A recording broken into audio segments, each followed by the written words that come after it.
তো চলে আসছে।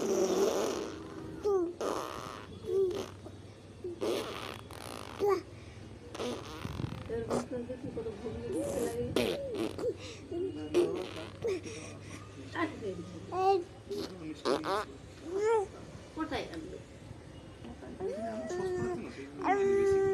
এখানে 10 টাকা পিস মিষ্টি 5 টাকা নিয়ে নিয়ে 3 টাকা